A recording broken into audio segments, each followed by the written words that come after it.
Sopas ala King Kong TV. Sarap yung sopas ko na to, guys. Puno ng pagmamahal. Ayun.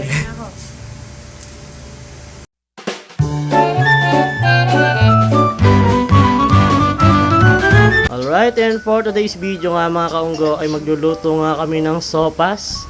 Dahil nga bumabagyo at umuulan, ito ang napakasarap na merienda.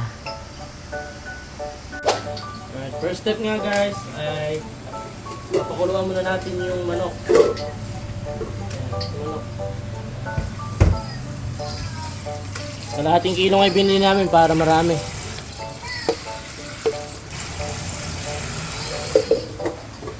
At pakukuluan na nga natin yung manok. Kaya lagyan natin ng asin para may lasa na agad. Okay na yun, baka umalat. Okay na nga natin yung carrots. Ayan, nakabili nga pala kami ng 4 na maliliit na carrots. Kasya na to kasi 4. Ay, ilan pa tayo kakain? 5 lang kami kakain na to. Kaya kasya na sa amin yung kalahating kilong macaroni. Medyo sa manok sumobra, dapat niya 1/4 lang eh, pwede na eh. Huwain na nga natin ng haba-haba yung carrots. Kaya ng tinurong ni mama sa amin. Ano daw yung ganito lang.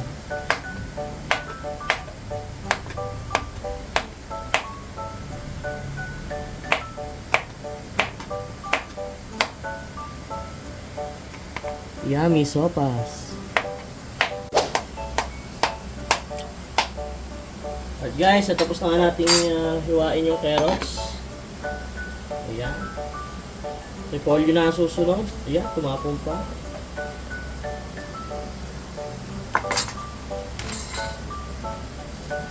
Balikan naman natin yung repolyo. Ay, hiwain pala.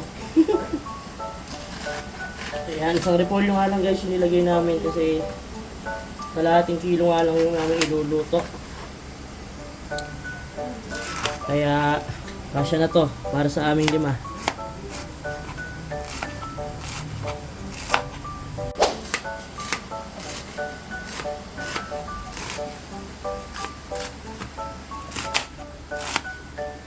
Alright, at tapos na nga tayong maghiwa ng repolyo.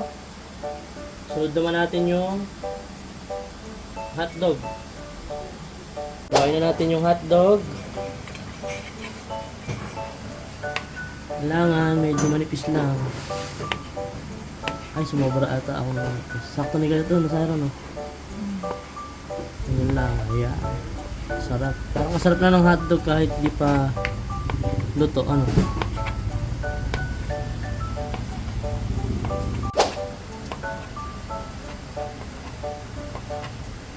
Ayan, tapos na nga natin hiwain yung hotdog. Ngayon naman ilaga na natin yung itlog. Nakalimutan ko, dapat kanina pa. Hello. Nalaga na nga natin itlog. Hanip. Nabasag pa isa.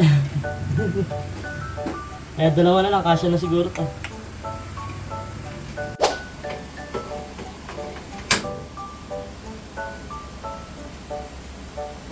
Iwain na nga natin yung sibuyas.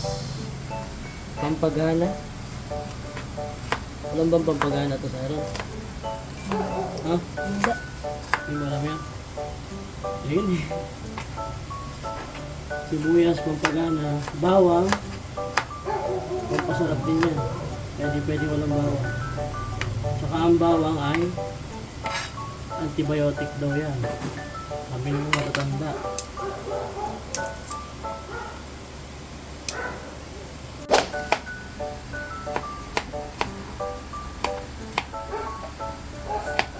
Kain na natin yung bawang. At last na nga to sa ating hihiwain.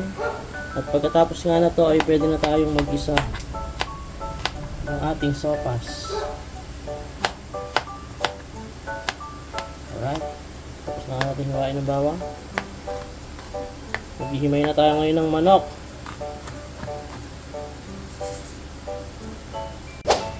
Ayan, at luto na nga yung manok natin. Pwede na natin siyang himay-himayin.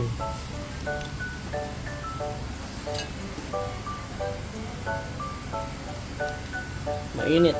Kaya, hindi pwedeng hawakan. Malaki masyado yung nabiling ko sa hello. Pero pwede na to para solve tayo sa panahon. Tigas pa ata.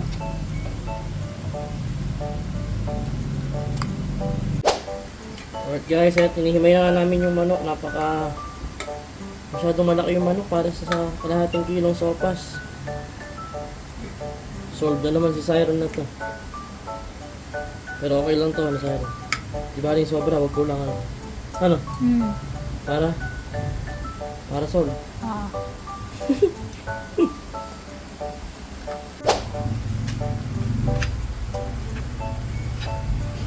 Alright, at tapos na nga nating hiwain yung manok.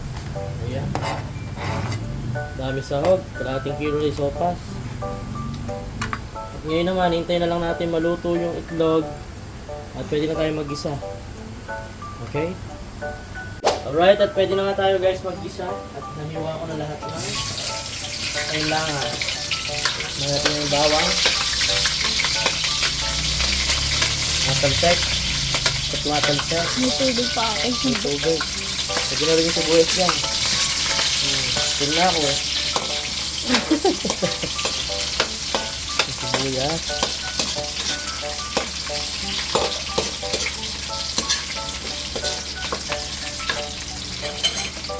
Lagyan natin ng patis, pampalasa.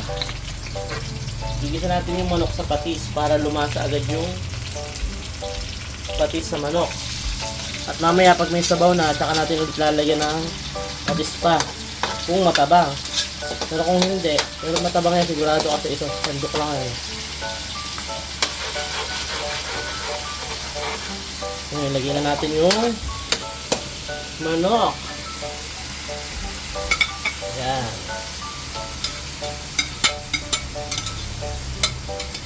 Ayan, tigisan lang natin ng konti at maya maya ay pwede na natin ilagay yung carrots.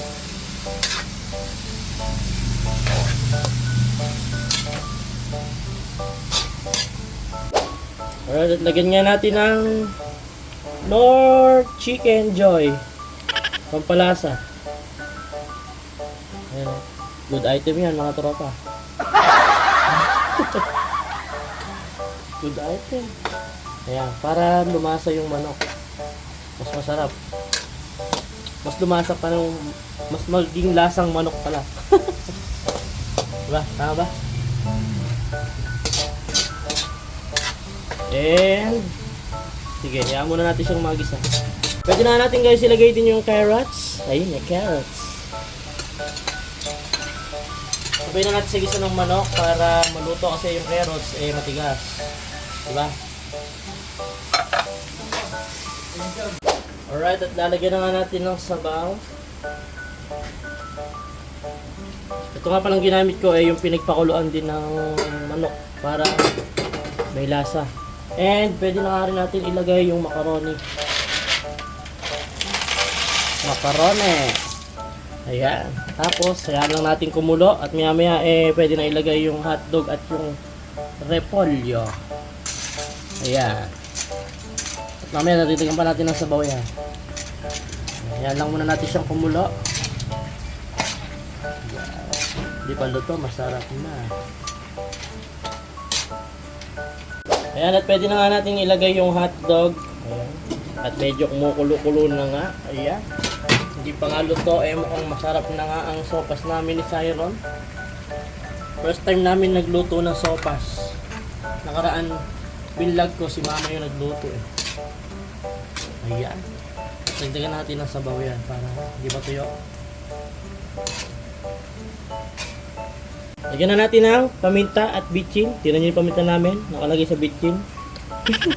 Nagkamuka. Ayan.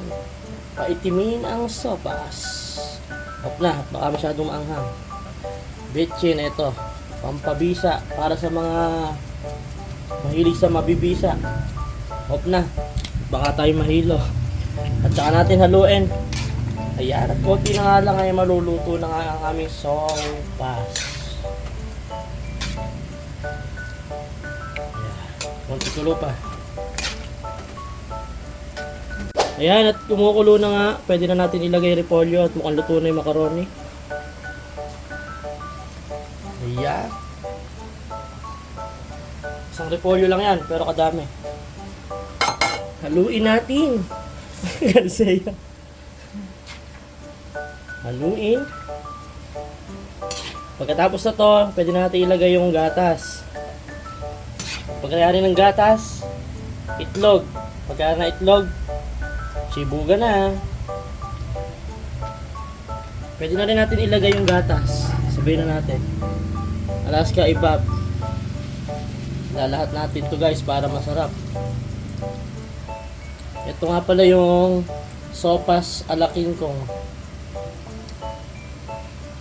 Yeah. Sarap niya sa iron. Bagay na bagay sa panahon.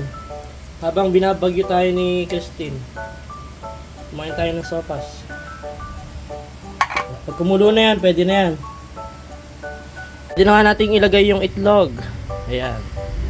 2 piraso nga lang yan at nabasig nga yung isang piraso. Ayan, at luto na nga ang ating sopas. Pwede na tayong tsumibog. Ayan.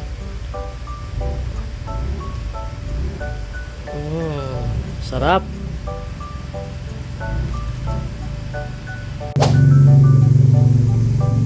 Sopas ala King Kong TV. Sarap yung sopas ko na to guys. Puno ng pagmamahal. Ayun eh.